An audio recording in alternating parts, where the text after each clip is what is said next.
Halo teman-teman, kali ini saya ingin membawakan kembali materi yang dipresentasikan di, Bincang Jopi, yaitu Jejaring Observatorium dan Planetarium Indonesia.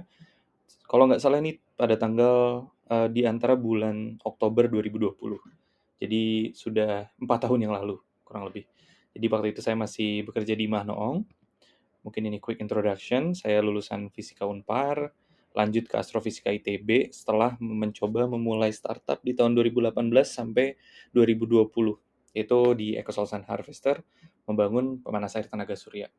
Oke, mari kita mulai. Jadi alur cerita waktu itu, saya mulai dari apa sebenarnya IoT sih. Kemudian eksplorasi apa saja yang sudah dilakukan di Manoong, lalu penjelasan terkait open source materials yang sangat membantu proses penelitian maupun pengerjaan IoT. Jadi peta IoT, mungkin ini overview secara besar ya. Jadi ada secara information technology dan operations technology. Things-nya itu memang wearables yang paling sebelah kiri ya. Wearables, cars, meter, itu electricity meter, water meter, robotics, dan lain-lain.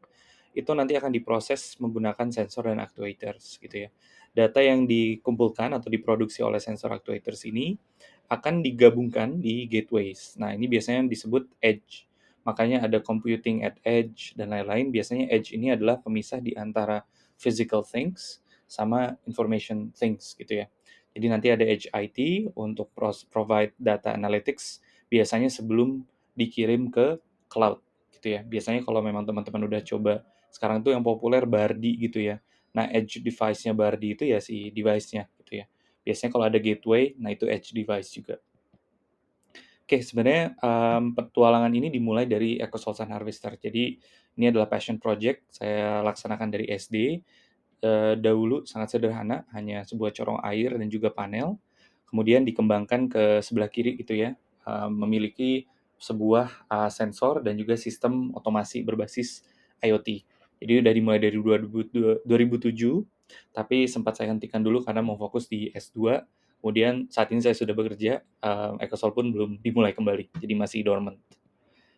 Jadi ini yang sempat dibuat oleh, saya untuk EcoSol. Jadi dulu mungkin bisa lihat di sini tahun 2019, data bulan 5, itu kita bisa lihat sebenarnya si temperatur panelnya itu berapa sih secara real time. Solenoid state ini adalah, solenoid, itu adalah keran otomatis kalau memang panelnya sudah panas, solenoidnya akan nyala untuk mengisi ke dalam tangki. Makanya kita juga bisa tahu suhu tangki, volume tangki, jadi tank volume ini ada dua visualisasi sedang eksperimen, lalu ada komparasi temperaturnya antara kolektor, tank, dan ekspektasinya. Jadi suhu ekspektasi aja 42 derajat sehingga bisa digunakan oleh ibu saya untuk cuci piring dan juga digunakan untuk mandi gitu ya, tanpa terlalu panas harus dicampur banyak air. Itu ini dibuat menggunakan Node-RED, sensornya sendiri ada ultrasonic, ada sensor temperatur di ESP 32.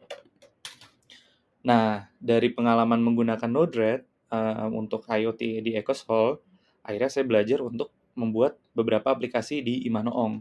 Salah satunya itu sliding roof controller. Mungkin ada videonya di YouTube saya, bagaimana menggunakan Node-RED di sebelah kanan, diakses menggunakan handphone. Itu kita bisa buka, tutup, atau stop pembukaan atap. Jadi ini sliding roof untuk sebuah teleskop. Jadi bisa dilihat di dalam ada teleskop. Harapannya ke depannya kita bisa sewakan teleskop ini dan dikontrol dari jarak jauh gitu ya. Nah, sliding roof controller ini arsitekturnya menggunakan Rod Red dan Raspberry Pi. Ada motor yang dikontrol dengan relay, lalu ada counter. Jadi ada sebuah counter yang akan menghitung posisi atap ini sebenarnya ada di mana.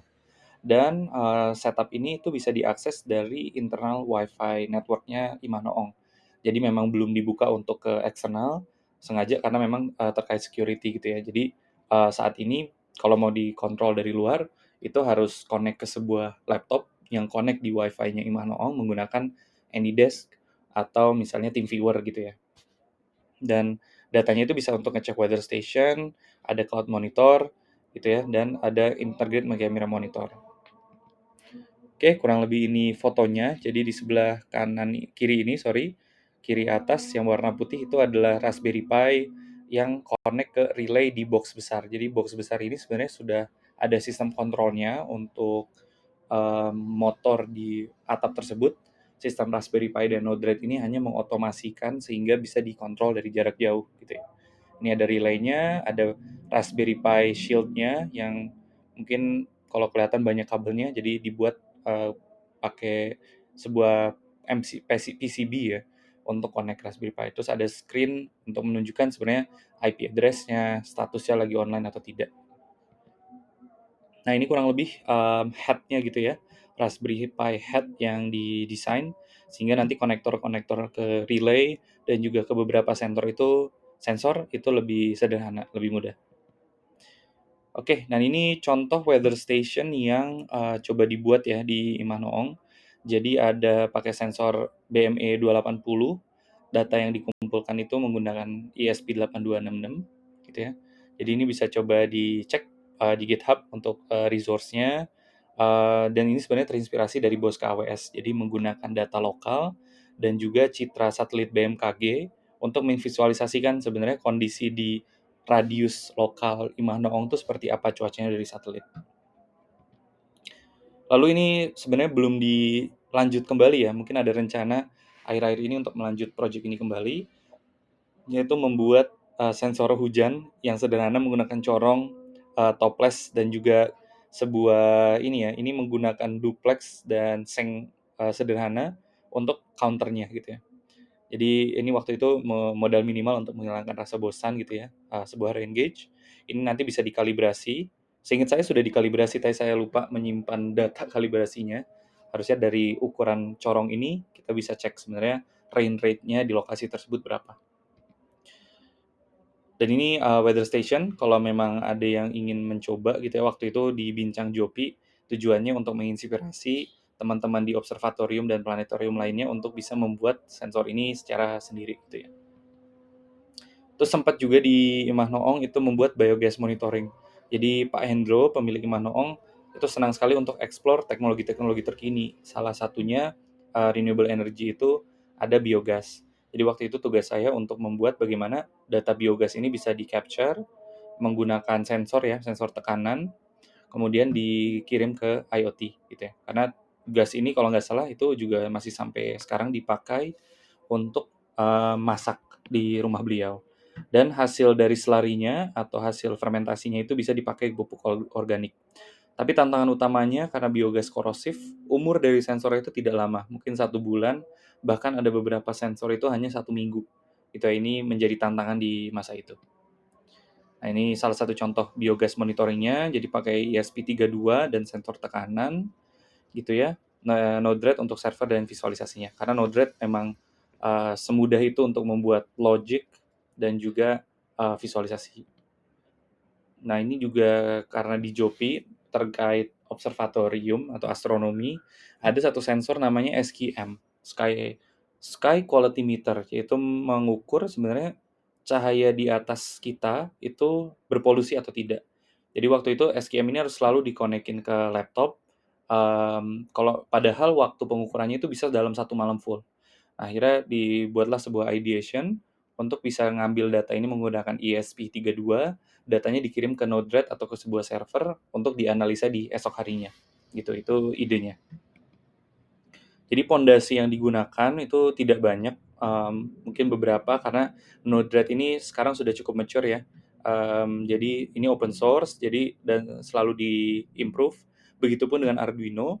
Dulu masih sering menggunakan ThingSpeak karena ThingSpeak sangat mudah untuk memvisualisasikan data, tapi tidak bisa untuk membangun logic. Contoh di Node-RED itu kita bisa bikin logic. Apabila temperatur lebih tinggi dari 35, kita bisa arahkan Arduino lain untuk membuka sesuatu, kita bisa kirim email, kita bisa kirim call sebuah API untuk memproses data.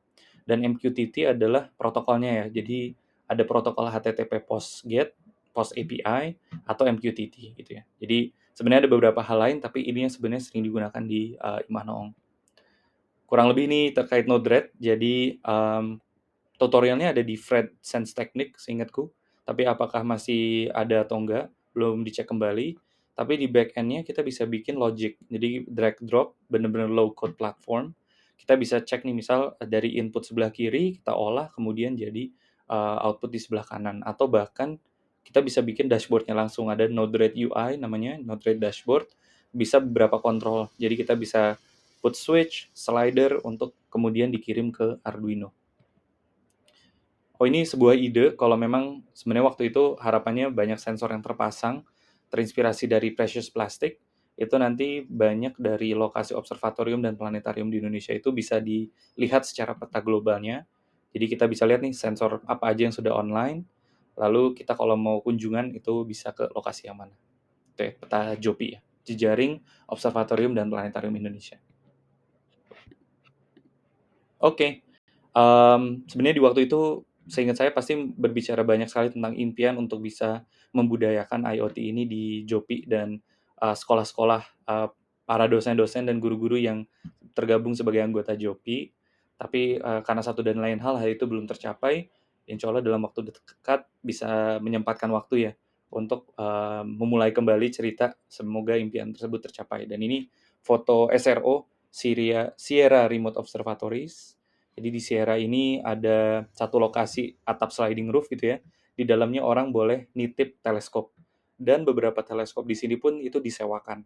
Jadi orang misal tidak punya teleskop, seperti saya belum punya teleskop, itu bisa sewa waktu teleskop misal dalam satu malam selama 1 jam, itu kita bisa sewa per jam misalnya 100.000 atau 50.000 gitu ya. Jadi memang lokasi ini karena polusi cahayanya dikit, akhirnya orang menitipkan teleskopnya untuk di remote dari jarak jauh, gitu. Sekali lagi terima kasih, dan kurang lebih itu adalah sesi penceritakan kembali, materi-materi masa lalu. Terima kasih semua. Assalamualaikum.